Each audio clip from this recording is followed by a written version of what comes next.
Uh, Here we okay. go. Oh, hey, stop it to me. Mm-hmm.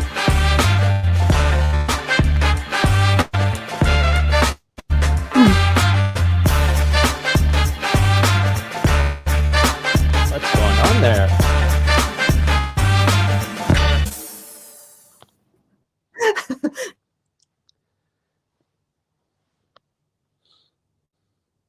That I froze for a moment. So good morning to everybody. Sorry for that, and good morning to everybody.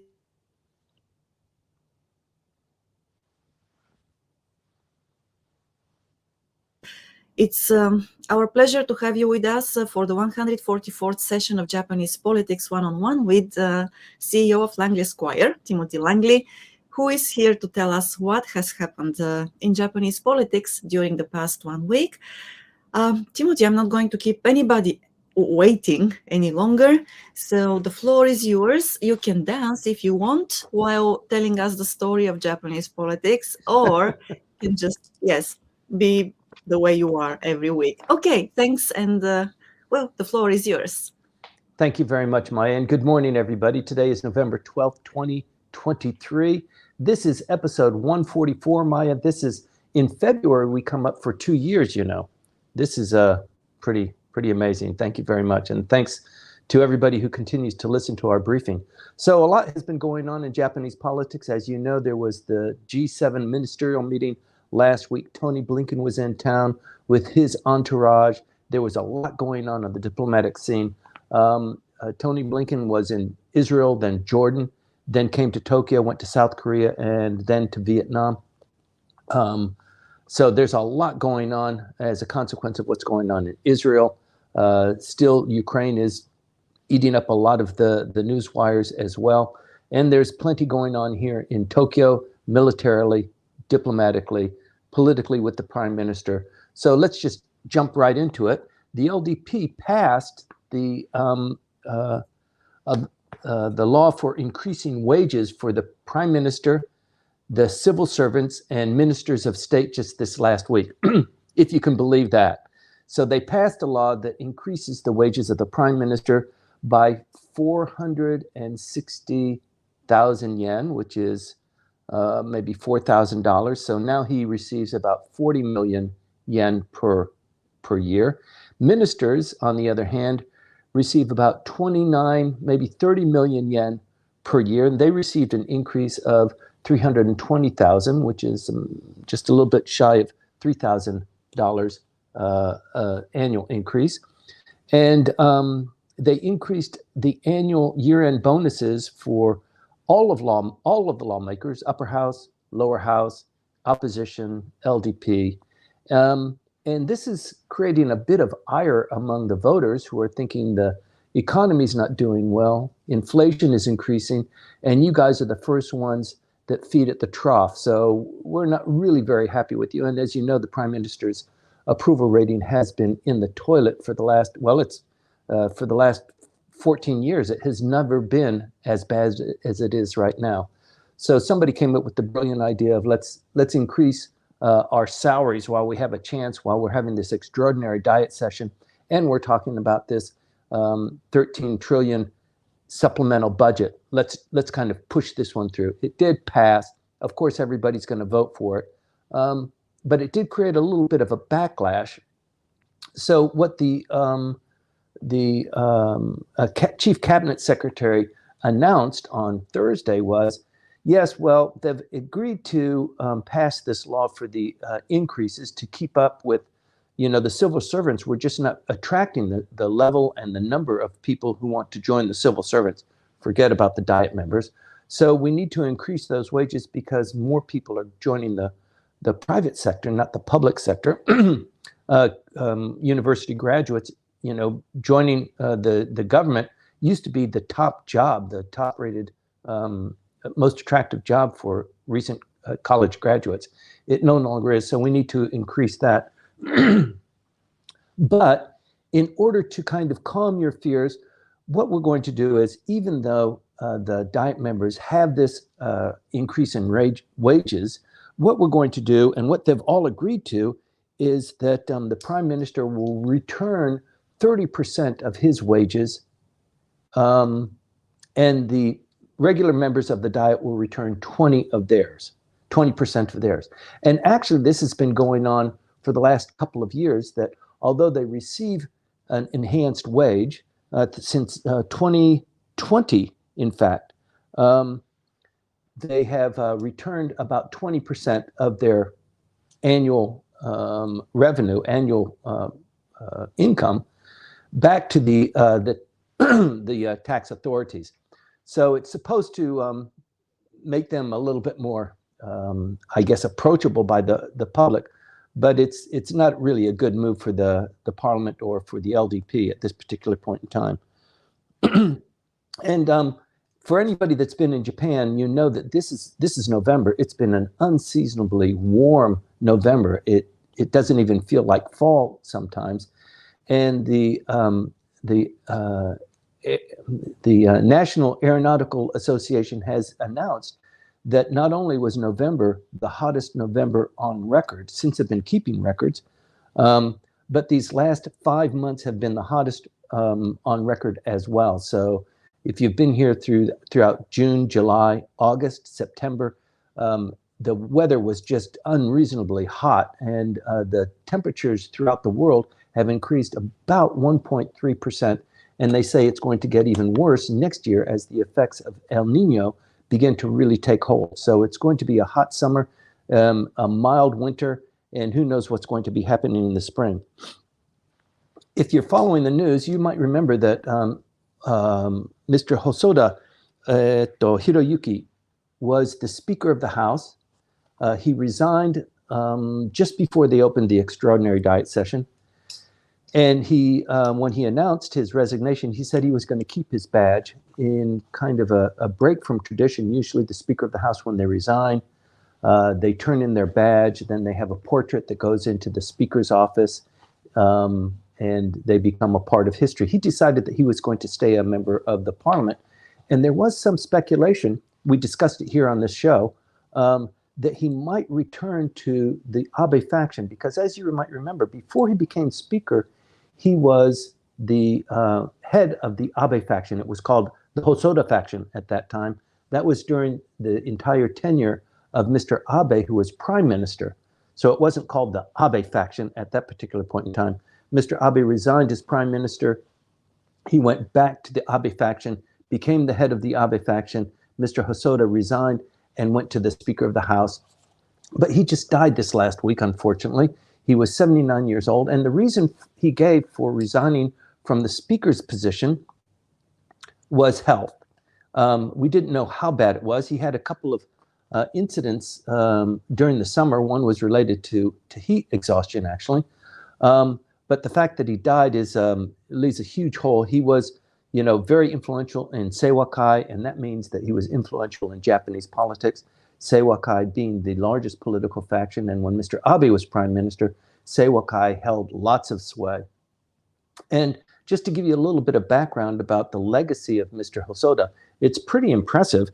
He's been in the Diet 11 times. He's been called back. He's won his elections 11 times. He's been in the parliament since 1990. He was chief cabinet secretary. This is important because the current chief cabinet secretary, Matsuo, is also potentially destined for bigger and better things too, as are people, for example, the Secretary General, Mr. Motegi, or even the Secretary General before him. They pretty much circulate, and that's what happened with Mr. Hosoda. So he was the chief cabinet secretary under Junichi Koizumi, who when he was prime minister in 2004, and then he became Secretary General of the LDP, which is the Motegi position right now, under Taro Aso, when he was prime minister in 2008. He was the head of the Abe faction from maybe 2014 until 2021, a long period of time. And he replaced the previous secretary, the previous Speaker of the House, who was Machimura Nobutaka, who was the Speaker of the House, who had previously been Abe faction head. So, excuse me, Machimoto was the Abe faction head. Then he graduated to become the Speaker of the House. There's something of a pattern that you see here, but the loss of Mr. Hosoda is the Prime Minister spoke eloquently about his legacy and his contributions to Japanese politics. So, you know, the beat just continues to go on. There are a couple of things that are going on very in very short order. In San Francisco, APEC is having their annual meeting, leaders meeting, on the 15th through the 17th. Today is what, the 12th? Today is the 12th, yes. So just very shortly this week, they will have this meeting in San Francisco. There's been a lot of effort put into having Xi Jinping, the Communist Party president, the leader of the Communist Party, come to San Francisco and meet with, on the sidelines, Joe Biden. It looks like that's going to happen. Things have been in place, and they've been working on that for the last couple of weeks. We've reported on that frequently. And it also looks like Mr. Kishida is going to have a piece of that action too. So they're lining up to have a meeting on the sidelines there with the Communist Party leader. There's a lot going on. The overflights, the incursions into Japanese waters, particularly around the Senkakus, a lot of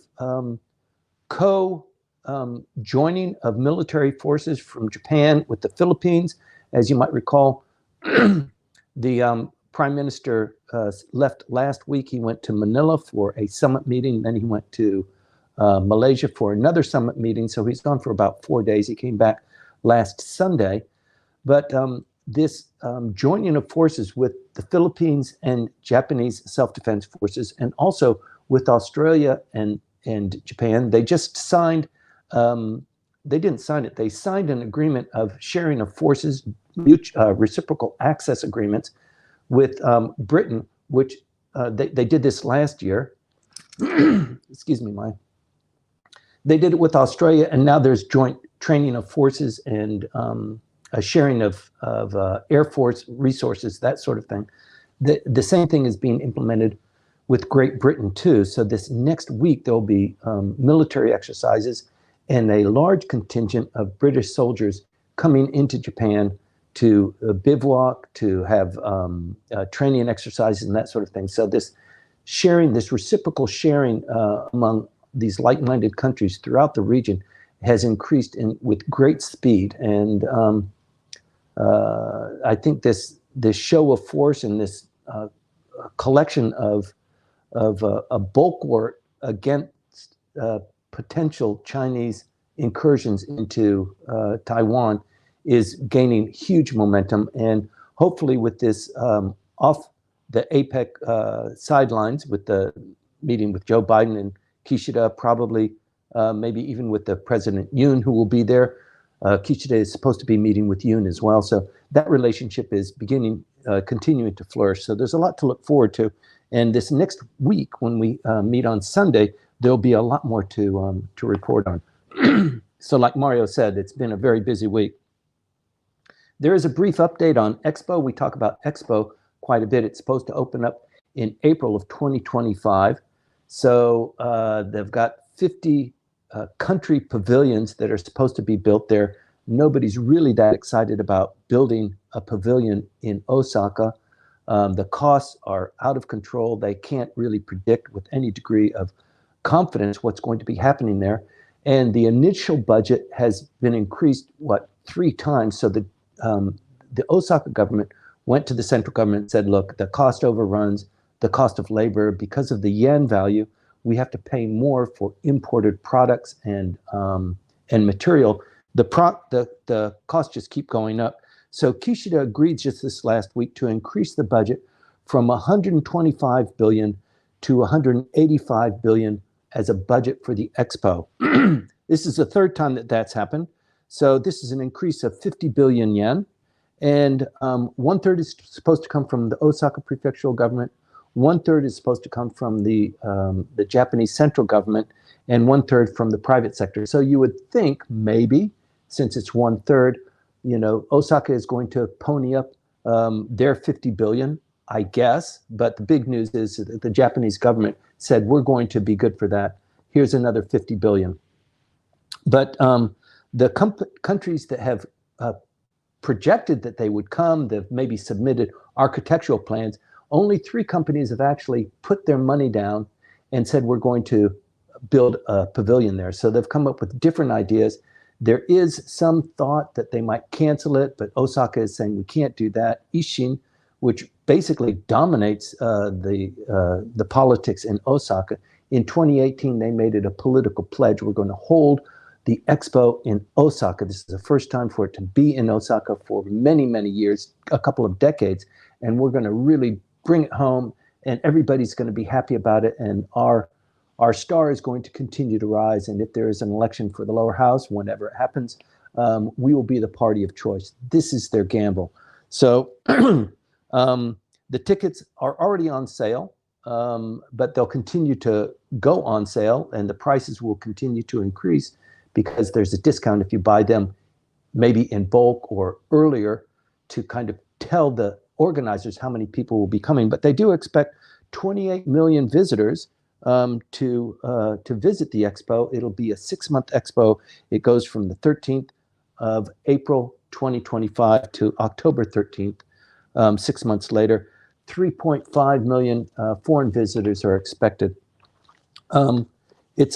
It's a showcase for a lot of different things, and it could really boost the economy of Osaka. It's being built on Yume-no-shima, an artificial island, which is right next to where the casino will be built as well. So a lot of people are looking forward to that. As you've been following the news, you understand that Prime Minister Kishida's popularity continues to plummet. It is not just his popularity. It is basically when they do these polls, maybe GG Press or Kyodo News, the analysis is about the cabinet, because this is a parliamentary democracy. The prime minister is not like the president. So they do have kind of attributes that are assigned to the prime minister. A lot of people don't like this prime minister. He seems to be a little bit indecisive. He speaks a lot of words, a lot of flowery words, but when it comes to performance, he's a little bit weak on that. He missteps sometimes. For example, this bill from the National Personnel Authority to increase the wages for members of the parliament, cabinet ministers, and a large portion of civil servants really kind of hits a deaf tone. So he's not doing very well. I think, let me see, his approval ratings are in the high 20, 25, 30%. And as I said earlier, the LDP has not suffered that low for that long for the last 14 years. 14 years ago, Mr. Abe was in power and just beginning to resurrect his legacy. But the prime minister and his cabinet did approve the 13.1 trillion yen supplemental budget this week. So that means that ever since this extraordinary diet session opened about 2 weeks ago, they've been banging this out, mostly taking questions from the opposition parties, while Komeito and the LDP put together the budget proposal, being questioned by the opposition party about, please take care of this, don't do this, you're going to, it's a pork barrel, you're going to be giving money away just because you want people to fall in love with the LDP, or they want, because you, Mr. Prime Minister, want people to like you. And if you do it that way, people are going to like you a lot less. So a lot of that's going on, but they finally promoted that into diet deliberations. So between now and the 13th of December, almost 1 month away, they will pass that budget and put it into effect. So the expectation is the lower house will pass it, the upper house will pass it. Between Komeito and the LDP, they have more than 50%. So if push comes to shove, they still can ram it through, but they will negotiate on the edges because they want to be, nice, and they don't want to disrupt everything. And in fact, it's really close. I mean, the prime minister's position is maybe teetering. You could say it's teetering. Anything can happen. He's got a lot of issues that he's confronting that I'd like to also get into. But with regard to the 13.1 trillion yen budget, part of it is tax reductions. So we're going to reduce the taxes. And part of it is we're going to give you money if you are in a certain economic category. So we'll give you, let's say, Yonjiman, maybe $3,500 between now and maybe February. We're going to give you that cash if you're in a disadvantaged class, if you're a family that's, 2 kids or 1 kid and you're both working, we're going to give you that. And then we're going to reduce your taxes on your income by $7,000, maybe $6,000 also. They are also going to spend a lot of money to enhance job training and skill training. The problem here, though, is that of the 13 trillion, maybe 8.9 trillion, that's about 70% of it, is from bonds. That means that the amount of money that the Japanese government has to pay for these cash handouts, to pay for all of these things that's going to increase the economy, that's coming out of bonds. So the Japanese government has to actually produce this. It's not something that they've got stored in the coffee jar back home. So last year, the fiscal year, the total budget for bonds was 44 trillion yen, which is 35% of all government revenue.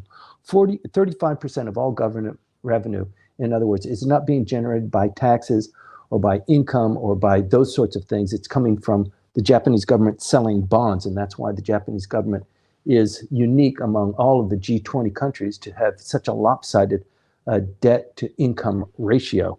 Let me see, 65% of the LDP, in fact, opposed the Prime Minister's plan to reduce taxes, to increase handouts, to spend more money, reduce taxes. And many people see that as not only irresponsible fiscally, but it's just not going to do the trick. It's not going to hit the high points that he's trying to do, that people will spend more money, they'll want to have more children. It's just not doing that. 13.1 trillion is not, a small amount of money. But again, it's only 1/3 of what they devoted last year to rescue the country from COVID. So even among those people who are not in the LDP, let me see, there was 45% of them are opposed to this too. So the Constitutional Democratic Party jumped on that very quickly and said, the Prime Minister is promoting this strategy for increasing the economy. This is our policy. We're going to do this. And so it really opens up for a battleground. In fact, the leader of the Constitutional Democratic Party, the largest opposition party, Kenta Izumi, said that he is going to counter the Prime Minister and the administration's proposal with bigger tax cuts and more government money that will be spread out more evenly. So he's fighting fire with fire. But he announced a big policy initiative from the Constitutional Democratic Party just this last week. And he said that he would be giving tax cuts and increased benefits. And this will be the draft campaign pledge for the next time there is a lower house election. So they're gearing up for that. He's already announcing what the pledge will be. And it's he's going to remove, when they passed the income tax from 8% to 10%, there were a couple of categories that escaped that. They're still being taxed at 8%. Newspapers, for example, fruits, vegetables, and what are considered essentials. So Mr. Izumi said the policy prerogative for the Constitutional Democratic Party moving forward is we're going to remove that, so it'll be a flat 10%. We'll get more tax revenue. We are more fiscally responsible than the current Prime Minister, so you're going to want to vote for us. So that is going on very, very aggressively on his part.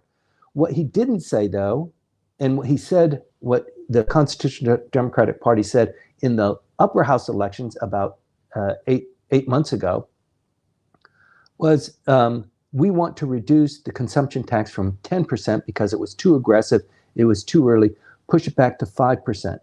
That's not a part of his policy statement now. So apparently they've changed their tune a little bit of education over the last 8 months. But what they're trying to show is that they, even though they're going to be giving this and taking that, they want to do it in a more measured and reasonable way. The Prime Minister, as we reported here, is in a little bit of trouble because the Tax Council, which everybody relies on, they're packed with business leaders and finance ministry officials. It's really highly regarded. He kind of blew up past them and announced what he was going to do with the tax giveaways and the cash handouts. And so he's got a little bit of an internecine warfare going on, even within his own LDP. So there's a lot going on there. The Constitutional Democratic Party leader also said he wants to raise wages by 3%. That's not very much. I've heard other institutions and trade unions, that sort of thing, even Kay Don Ren saying that wages need to come up far more than that, maybe 4% or 6%, in order to overcome the cost of inflation and give people a little bit of breathing room. But what Mr. Izumi said was, we're going to do our best to raise it to 3% for this next spring offensive, but we know it'll be difficult. So you've got to imagine that raising the wages, which is really essential in this economy, even 3% is going to provide a difficulty for somebody who wants people to pay attention to them. So you've got to really watch what this is and what this is doing to the economy. The final thing that Mr. Izumi said was that if there is an election of the lower house, not if, but there will be an election of the lower house, the Prime Minister went on record once again just this last week and said, I'm not thinking about a snap election. God bless him, because if he did, the LDP would lose miserably. I'm not thinking about a snap election. I'm thinking only about the economy. It's the economy, stupid. I'm moving forward only on that. Thank you for your question. So there's not going to be a snap election until the Prime Minister finds something that's going to be a boost to his prestige and to the prestige of the cabinet. And right now he's got 2 vice ministers that were kicked out, or they were fired from their cabinet portfolios, vice minister portfolios. And then there's another one that just broke this last week that I'm going to get into at the final end of my briefings today. But that's 3 in a row within 15 days of having a brand new cabinet reshuffled. So he's not looking, there's not a lot of wind in his sails. So the fact that he goes boldly and says, I'm just thinking about the economy, it's curious. The Unification Church, you might have seen this. The Unification Church went on record this last week and said, we will devote 10 billion yen, between 6 and 10 billion yen, to potential victims. We're in a fight now. We don't know if the court is going to reject and withhold our classification as a religious organization. But in order to calm people down and to hopefully maybe influence the court, that we're not going to grab everything that's on the table and run and leave Japan and go to Korea or go some other place. The Unification Church had its roots in Korea. So all of the buildings, all of the training centers, all of the executive offices, all of the churches and temples that they have in Japan, should the court find that they lose their religious status, will poof, they will disappear off their revenue stream. So one of the things that's that the government is looking at very carefully, particularly the opposition party, because the opposition party sees this attack on the Unification Church as a kind of a subsidiary attack on the LDP, and in particular Seiwakai, the Abe faction. And you might remember Mr. Hosoda, rest his soul in peace, he was also deeply implicated in the Unification Church. He spoke on their behalf on many occasions. When they had the LDP sign a document that Mr. Motegi said, I want all LDP members to sign the statement that says we have nothing to do with the Unification Church. This is what we did in the past. This is how we're going to repair that. We're not going to have anything more. Those LDP members, the obligation to submit that paper did not apply to the Speaker of the House and the President of the Senate, both very prominent LDP members. So there's still a lot of lingering animosity geared towards the Unification Church, and plus the Unification Church doesn't want to lose their church status, but it looks like they're going to. So a lot of funny business is going on selling real estate, selling their properties, trying to squirrel that money that's generated out of Japan, because when it's out of Japan, it's not going to be taxable. It's going to be taxable if it's after they've lost their tax status, and then they sell the church or the property or the farm, then the taxes are going to be very onerous. So they're trying to avoid that. There's a lot of people that are working against them for that. The court hasn't come out and said that they are going to lose their status. It's a longer fight, but you'll continue to hear more and more about the Unification Church. It's just not over.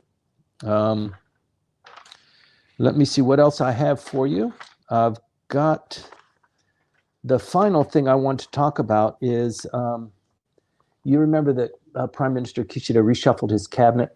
Of the 22, there are more than 22 official ministers, portfolios, but the 22 are the main ones. They're the ones that stand on the stairs and get their picture with the Prime Minister. Some of these ministers have 2 or 3 or 4 portfolios in their name. Kono Taro has maybe 3 of them, one being the digital ministry. He's also in charge of the,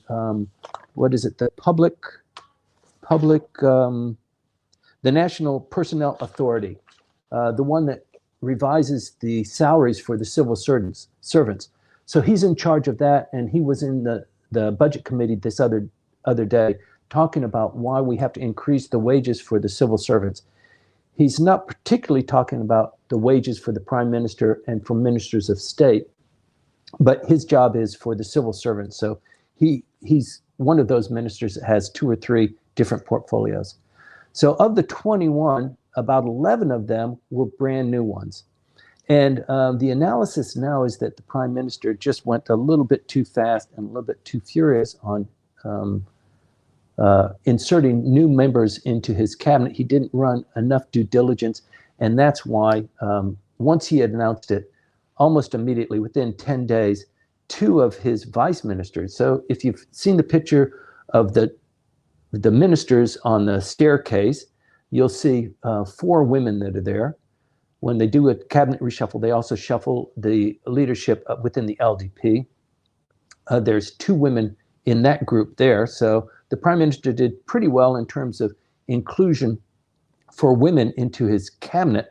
But if you look at the next level down, the vice ministers and the secretaries that the prime minister has hired into his into the cabinet office, they're all guys, and it just didn't have a very good look to it.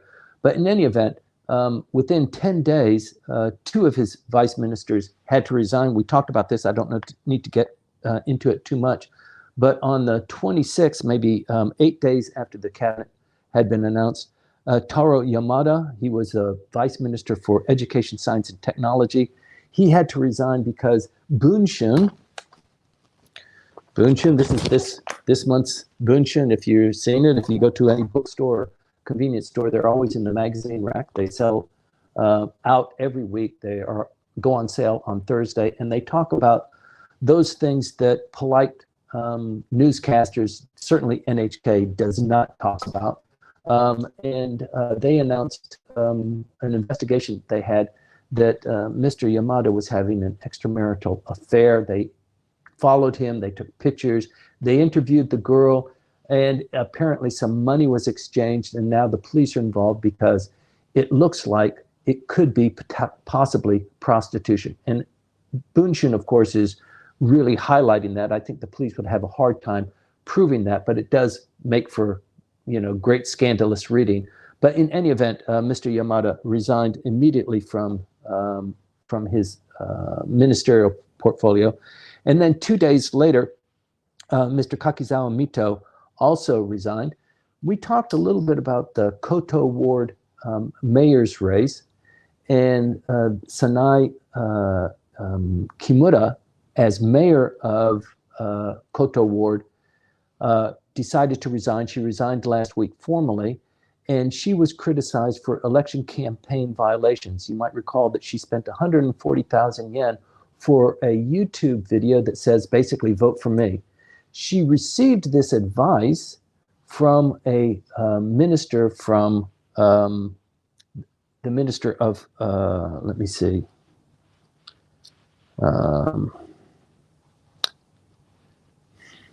Kakizawa, which minister was he? I don't think he was finance, but he gave her advice that this is the way that you should get elected. You know, get this YouTube channel and promote it, and you'll become the mayor of Koto Ward without too much difficulty. They share a lot in common. Mr. Kakizawa and Ms. Kimura, they have the same Koen Kai leader there. They spend time together. They work on campaigns. And so since she was implicated in that, he also was implicated in it. And so he got the axe last week. The current issue now is with a very prominent leader of Seiwakai, a member that I have been familiar with for many, many years, Mr. Kanda Kenji. So he is with the Ministry of Finance, and he's 4 times been returned to his diet seat. 60 years old, Seiwakai.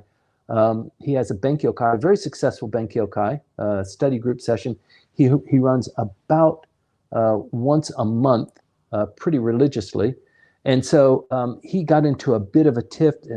He is previously a tax accountant, and it turns out Bunshun, once again, here's the main article in Bunshun focusing on Mr. Kanda and the lack of proper due diligence run by the current prime minister, and why these vice ministers are being identified as getting into so much trouble. So the prime minister also is taking a beating here. Mr. Kanda has not resigned, even though this story broke this last week, and he was questioned in the budget committee incessantly from the opposition parties about when he was going to pay the taxes, how he dodged the taxes. He's a tax accountant. He's in the finance ministry, by God. You know, you're supposed to be advising the prime minister and Mr. Suzuki, the minister of finance, and yet here you are, you're a tax accountant. You haven't registered, you haven't kept up with your qualifications, you haven't paid your taxes, you're delinquent on this building that you own, the 4-story building, and you are a creep and a bad person. You've had, what is it? He's had maybe 14 policy secretaries and diet secretaries, one of the positions that I had many years ago. 14 of them leave his office within the last 10 years. Maybe that's not such a huge number, but Bunshun is really ramping it up and saying, you know, 14 is a lot. Maybe it is, maybe it isn't. 70% of them left within the first year. That sounds pretty bad, but you know, you work in the diet office and you decide pretty quickly if it's for you or if it's not. It's not a job for, you know, every kind of personality and every kind of capacity that an individual has. It's a hard job. So I've known many people that have joined diet offices and they're out within a couple of months. It just, they can't keep up with it. So, but it is one of those things they can smear him with. So as a tax accountant and his failure to maintain his qualification as a tax accountant, even though he is generating money, and not pay his taxes, even though he's getting 20 million yen per year from the government, and his dodging of taxes is creating a huge headache for the prime minister and is one of the reasons for the prime minister's and the cabinet's fall in popularity. So that will be further developed this last week if he does decide that he's going to resign. It doesn't look like he's going to. He might have to be forced out. This is the second article, by the way, to come out on Mr. Kanda. I hate to report on it because you know, he's Seiwakai. I'm very friendly with many members of Seiwakai. I hate to see this sort of thing going on. But it is a pretty big deal for the finance ministry and for the current prime minister. So we're going to keep our eyes on that and report on it next week as we usually do. Maya, that kind of wraps up what's going on in Japanese politics of critical importance right now. There's other things going on. I'm sure many of our astute listeners will bring those to our attention and feed you questions or maybe come up on on stage to ask them individually. Thank you very much for your attention, everybody. And thank you, Timothy. Yes, we have a couple of questions already, and Rumiko also, she will be coming up on stage in Clubhouse to ask questions. Before that, though, I would like to invite Richard Walton to give us a little bit of information about the event we're going to have in the beginning of December with, YCAPS and Japan Expert Insights. So could you please just keep quiet, Timothy, for a while when he talks? So that we can hear, the details from him, because it was his idea, and I'm very, very grateful for that. Richard, please tell us about the event in December and, how we came up with the idea. Well, in brief, of course, and everything. Can you hear me? Unfortunately, I cannot hear you.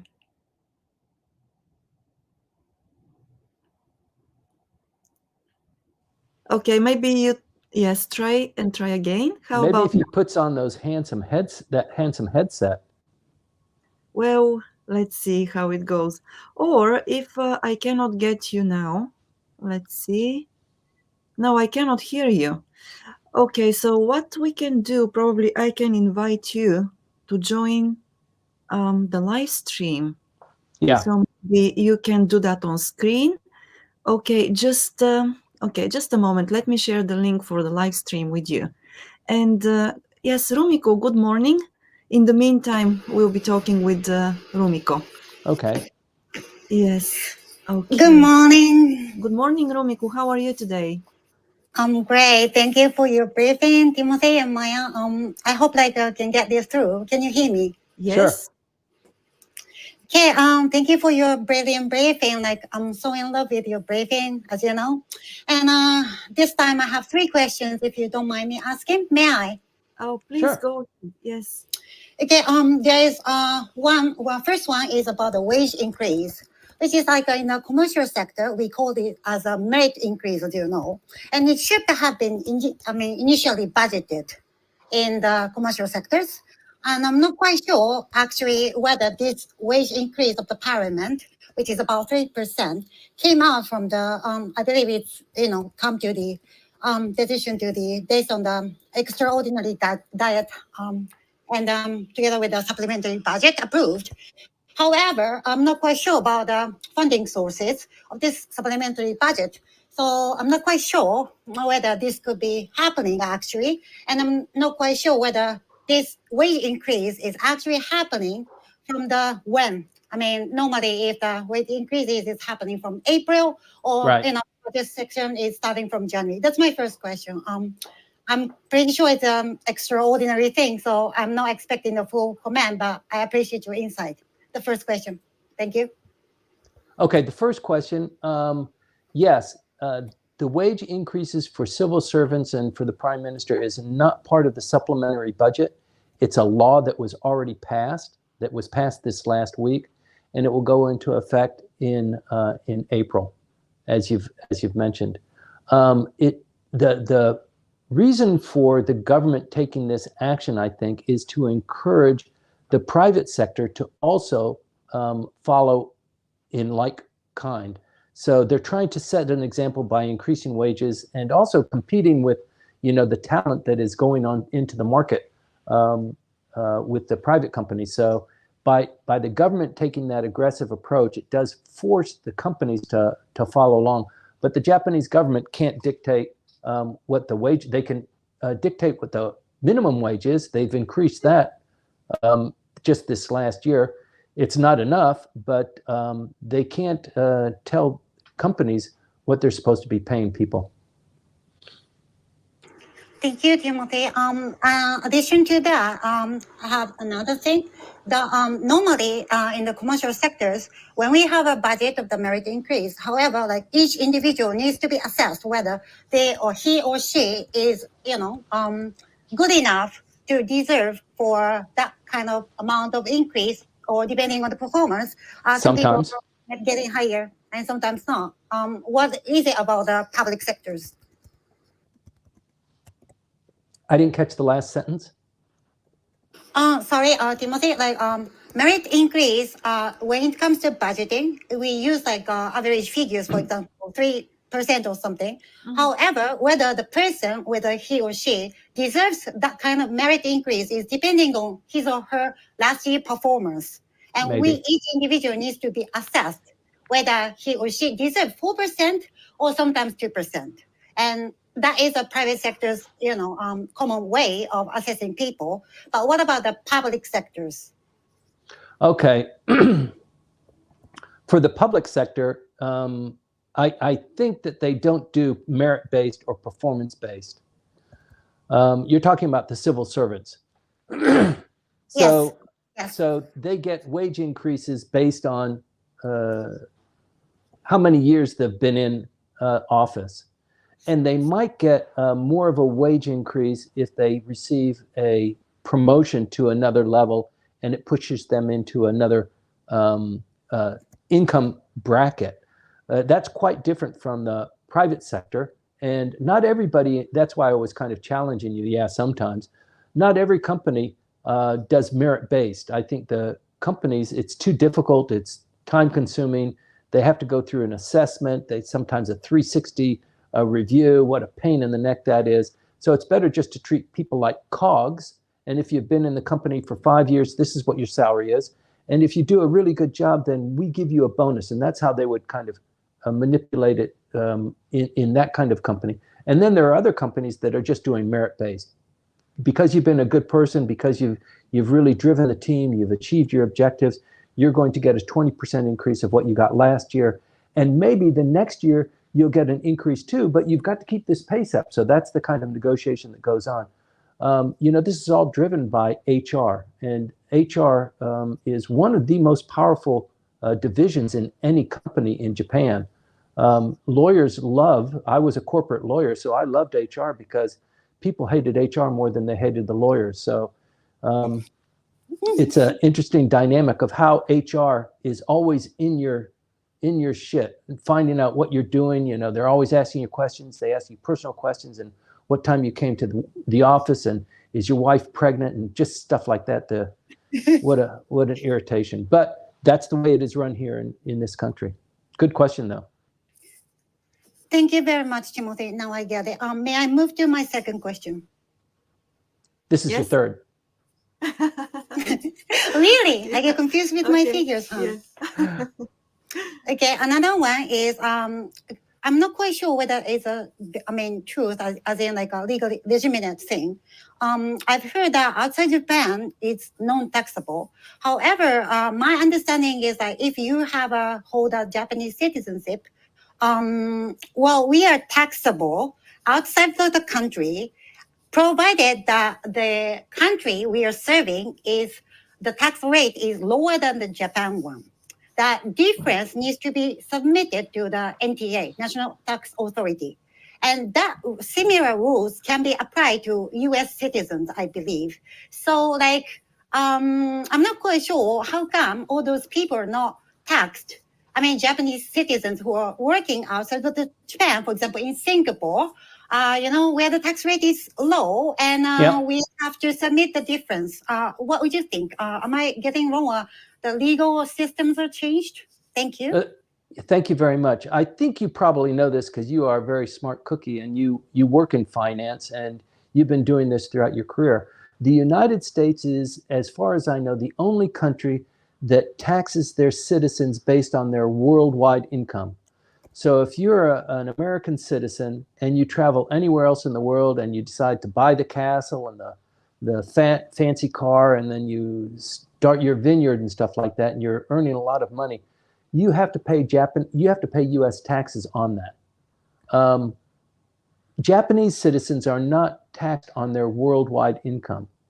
So you can own stocks and bonds, and as long as you're not repatriating it to Japan, I don't think you need to report it, and I don't think you need to pay a tax on that. But there are some stipulations where the Japanese tax authorities do reach out and grab you. For example, if you're a Japanese citizen and you die overseas and you have inheritance, the Japanese tax authorities will come after you for your inheritance.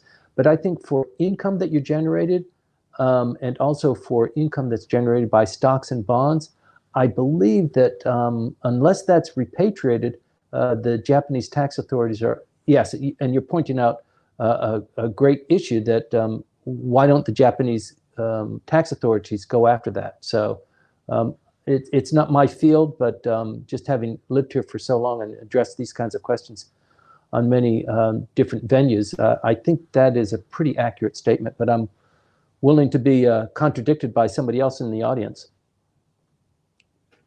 Thank you very much, Timothy, and thank you for your insights as well. So may I move to the last question, if you don't mind me? Please go. Okay, I hope Timothy is not pairing up with me. Wow. Are you okay, Timothy? Okay, the last question, hopefully, is like about the consumption tax related thing. It seems like according to your briefing, the reduction idea sort of like disappeared out of nowhere. But they're talking about like rates and all the thing. However, again, like how are they gonna fund themselves to whatever they would like to do? And the bottom line is like, no matter what rate they're trying to apply for, whether the actual taxation or the money is coming to the bank account of NTA, that is a key point. And I'm not quite sure whether that is, smoothly getting conducted by, let's say, based on the invoicing system or whatever. Yeah.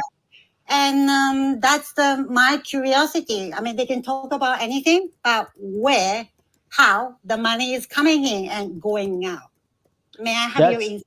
Thank you. That's a great question, and it comes up pretty frequently. In fact, when Mayan and I prepare for this briefing, and every once in a while it comes up that the government has decided it's going to spend several $billions because the Fisheries Association in Fukushima is losing so much money, and they're up in arms, and they have a lot of votes. And Mr. Kishida has said, I'm going to supplement your income because the Chinese and the Russians are not buying any more of your foodstuffs. So your income is going down. You're not going to be able to pay the rent, and you're not going to be able to pay the recurring fees that you have on your fishing boats and stuff like that. So you're in deep trouble, and I want you to vote for me. So I'm going to create this budget for you. And we always scratch our heads. Where does this money come from? How does the reconstruction for Fukushima, and it's huge numbers, right? So there are two issues that are going on right now that are pretty contemporary and pretty important. One of them is My Number. So My Number system is a way to kind of have this kind of social security number for everybody in Japan. And the rollout is probably just to be able to address what you're buying, what your income is, how you're spending your money in anticipation of a digital currency. And then the second one is this invoicing system, so that even people who are in the cash economy, they're not seishain, they're not working for a company, they're not working for a consultancy, they're just working on their own. They get cash, they work in a bar, they get paid cash, they go home, they have a drink, they kick the dog, they go to work the next day. That economy, that's a huge part of the Japanese economy, and it's incapable of the Japanese tax authorities grabbing it. So they've come up with this new invoicing system, so that if you're receiving services and you're paying money, you have to have an invoice number to account for that. So they're not increasing taxes, they're just increasing the breadth and the consistency of getting money. But they are in deep water. The Japanese economy is in deep trouble because most of the money that it spends because it's selling bonds. And those bonds are a guarantee that the Japan of tomorrow is going to be better than today. So I'm going to pay you higher interest than the money that you have right now. It's going to be easier and more secure than you put it in the bank. We had a discussion about this last week, Rumiko, about the Japanese banks increasing enormously the amount of money that they're going to pay you for money that you keep in the bank. If it's a significant amount, like 100 million. If you keep 100 million in the bank, we will pay you zero. We used to pay you 0.01%. Now we're going to pay you 0.1%. It's not 1%. It's 0.1%. Isn't that a great deal? I mean, who's going to do that? I mean, you'd rather put your money in stocks and bonds, but the Japanese government is saying, you know, buy the government bonds that are issued by the Bank of Japan and the Ministry of Finance, and it has the stamp of approval, and you're guaranteed to get an interest rate. And that's this whole debate that's going on with the Bank of Japan and the governor, Ueda. We keep the yield on these government bonds very tight. So it's approaching 1%. And we get a little bit nervous about that. It went 0. Maybe 7.5% about 2 weeks ago, and they got nervous because it was approaching 1%. So there was a lot of controversy there. The governor made a couple of unfortunate statements or missteps, and all of a sudden the yen shot to 151, 152. You remember that, right? So the whole thing is pretty much geared on the Japanese government bonds. They need to get away from that. The president of the Keizai Doyukai, who happens to be also the president of Suntory, I think it's Suntory, he went on the record last week and told the government, wagging his finger at Mr. Kishi and the government, saying, you need to, you know, release the Japanese government bonds and let the market decide, and get away from this dependence on keeping the yen at the artificial rate, and let, you know, the companies that are going to fail. 90% of the people who were receiving money, these COVID funds, these companies that were kind of dead, and they got the COVID funds because it would allow them to live, they're not going to be able to pay those back. You knew that 2 years ago, and still you gave money to them. So he's saying, you know, let those ones that are going to die on the vine die. Don't try and keep, you know, these what do they call them, skeleton companies afloat, so that the old person who started the company, he's going to die. His son already went to Tokyo, doesn't want to have anything to do with his father's business. You know, let them go. So it's a huge controversy, and where this money comes from, it's like with the supplemental budget. What is it? You know, 80% of it is coming from Japanese bonds. It's not coming from tax revenues. So I think the prime minister has a real battle he's got to fight, and it will be decided by the 13th of next month. So there will be a lot of controversy going on. I don't know. I think the prime minister will survive it, and they've already said that the bill will pass, the supplemental budget will pass on the 13th.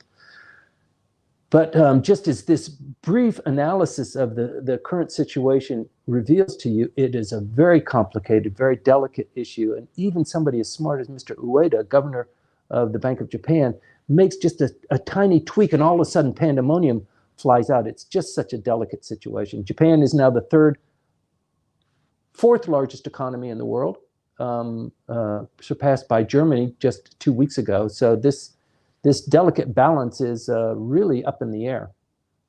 Thank you for the question, and I hope I didn't go on too long, Rumiko. Thank you. Appreciation is mine as always. Thank you. Thank you. Thank you, Rumiko. And now we have Richard Walton with us here in the studio. So yes, Richard, hi, hello, good morning. Have some chocolate on my face now that I see myself. Sorry about that. You can hear me this time?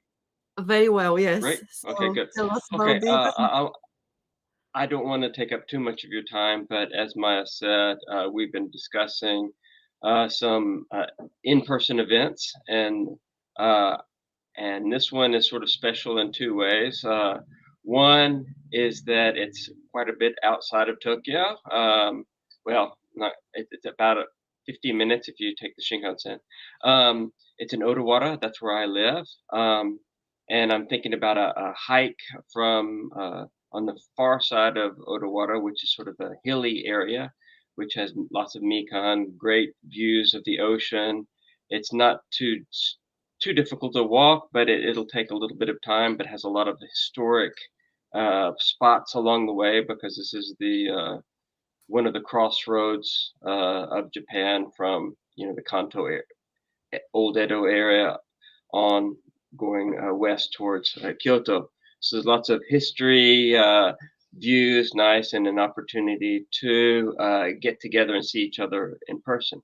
Another unique thing that I want to mention here is that I try to be an active member of this group because I really like what Maya and Timothy, and on Wednesdays Tim has created here. but I'm also a member of a group called YCAPS, Yokosuka Council on Asia Pacific Studies, and they focus. They have they have several weekly events which are informational, and many of them deal with regional security issues related to the name, since it originates out of Yokosuka, so a lot of them are naval related. But that group tries to bridge the gap between people who are stationed here in the armed forces, plus expats who are not related to the military, and regular Japanese citizens. So we have events, in-person events, quite often also.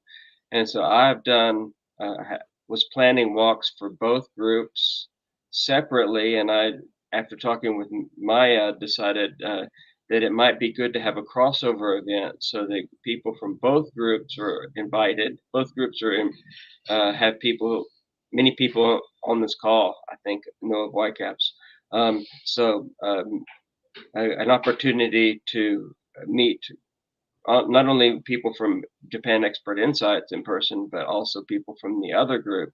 And a lot of people do cross over, and both groups are very interested in politics. So that's what we're going to try. So it's going to be, I think pretty soon, Maya's going to put some information on her site about the walk. It'll be December 9th. That's a Saturday. And it's it'll be, getting out here is a little time, but it's a beautiful area. And we start at Nebukawa Station, that's actually in Odawara City, and walk to Hayakawa Station, which is also in Odawara. It has a port there, so we could relax after a walk in the port area. It's a lot of mikan, and occasionally you'll see monkeys in the area because they like to go after the mikan. So I think it's a unique experience. I like the history in the area, so I'll be very eager to show people where I live and some of the unique aspects of where we are. More details will be given out in the coming weeks, I think.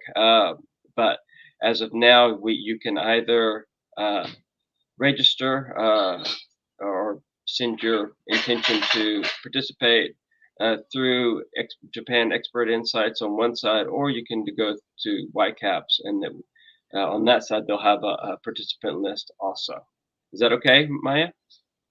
Yes, thank you very much. Yes, as you mentioned, we're going to have information about this on Japan Expert Insights, LinkedIn, Facebook, also the website, and I'm sure that YCAPS will publish some information about that. So please follow us for more updates. It's coming, December 9th. Right around the corner.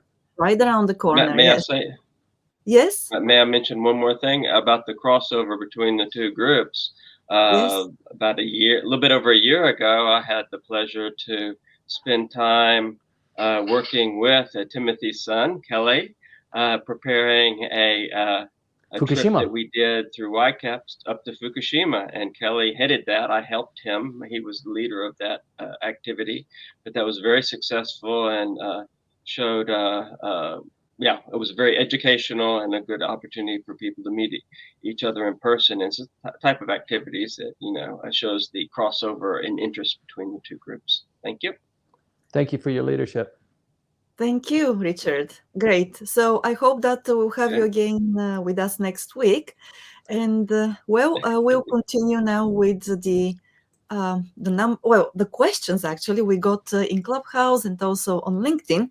So a couple of questions on LinkedIn. We have one of them is from Camilo Sandoval, and it is about the BOJ and the rates, the Bank of Japan. Do you expect the Bank of Japan to raise the interest rate? Timothy, your thoughts on this? To raise the interest rate, I think it's they were supposed to actually decide that this last week. They had a meeting. It's always towards the end of the month. And I believe that the last time we talked about this, I was anticipating them saying that they were going to raise the interest, the rate, or the expectation of it to maybe 3%. But I don't know. I think the acknowledgement of that is probably not good timing for them, and so that's why I don't think it has come out yet. But there is so much pressure building that the acknowledgement that the consumer price index and the amount of inflation is well beyond what the government has been shooting for the last 8 years, 2%. They've far overshot it by different estimates. I mean, if the government took out all of its subsidies, it would probably be more towards 4 or 5%. But I think the Bank of Japan has got to come to terms with that. I haven't seen anything particularly on that, but I've been watching it. I didn't report on it this week because I didn't see anything that was instructive on it. Last week, on the other hand, Camelia, were you in the briefing last week? We had a couple of segments on what was going on with the yen dollar and also the yield control that is monitored by the Bank of Japan. But maybe next week will be much more active, and I will continue to report on that. But if you have any better insight than I do, please share it with us. Welcome to the briefing. Yes, indeed. Thank you very much for the question. I hope that the answer was satisfying to you. But yes, no, Camilo, if you have more information, you're welcome to join us. Yes, please do. Okay, and then okay, so there is there is another comment on LinkedIn, and I think this is from him.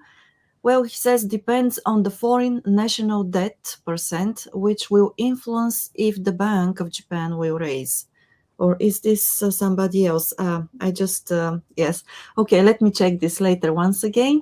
And also in Clubhouse, we have a couple of questions, which I'm going to read out to you. So let me see the first one. Okay, we have two hands raised here as well. Okay, thank you for them. And then one of them is from Gerard, going back to the Kotoku issue. Yes. So Gerard wrote, I don't get why the mayor who started a YouTube channel was making an election law violation. Is it illegal for a politician to run social media accounts? This would be very normal in most other democracies. To which I think that it was not about the social media account per se, but it was about the timing and the funding of Right. Yes. So that's what I wrote.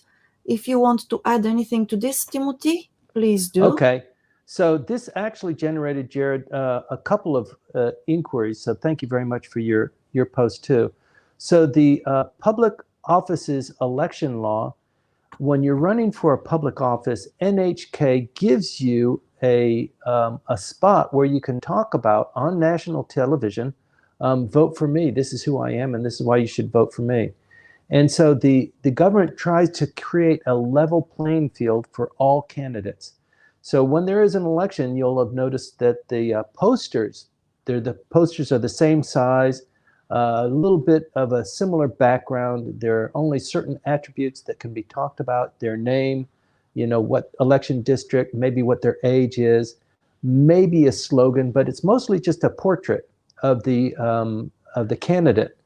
So what they do, what they say, how they say it, the loudspeakers on the trucks, how many decibels they can have, how many trucks they can have, what the hours of operation are. It's very strictly controlled because, as we see in a lot of other countries, once the election is finished, if you've been dirty and buying votes and stuff like that, once you're elected, you're home free.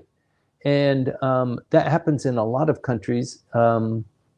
I won't mention the prominent ones right now, but the watchdog on that is very strict. And I think the violation that she had was that she paid out of her office a promotion on please vote for me, and you're not supposed to do that.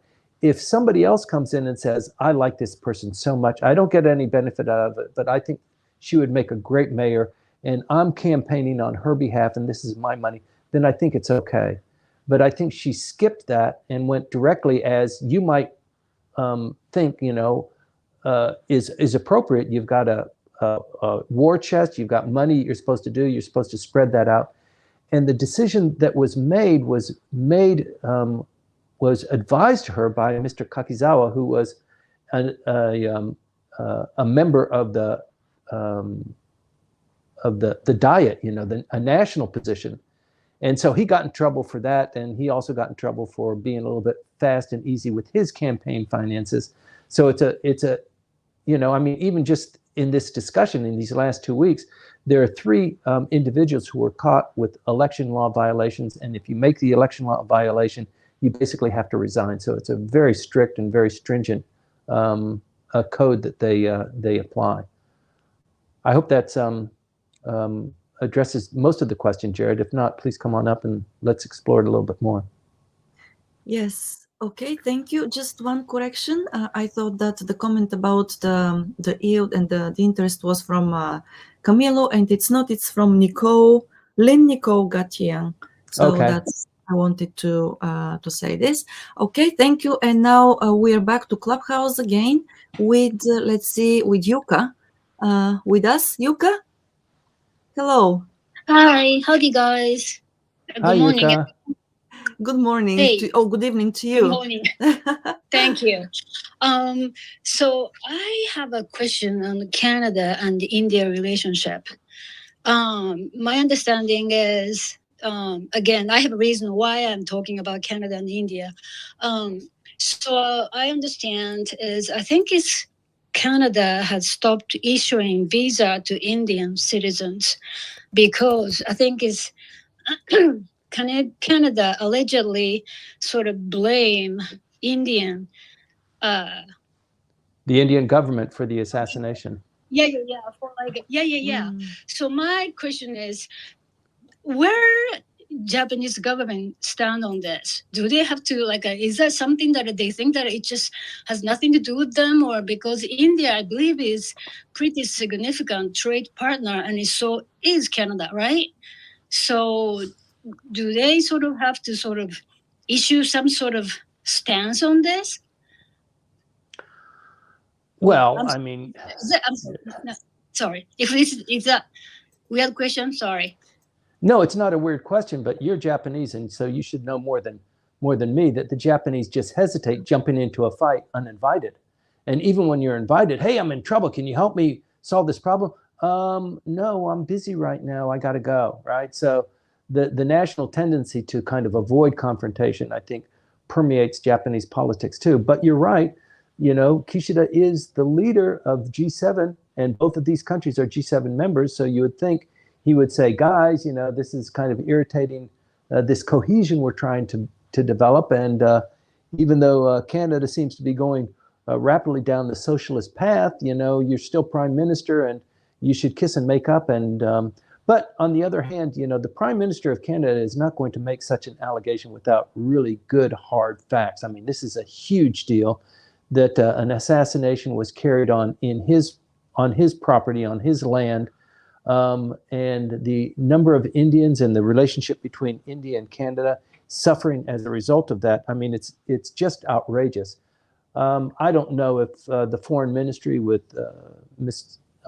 Kamikawa wanting to be involved in that sort of thing. There are kind of other issues that are going on. I don't know. I don't know if it's hogging up a lot of oxygen in the room.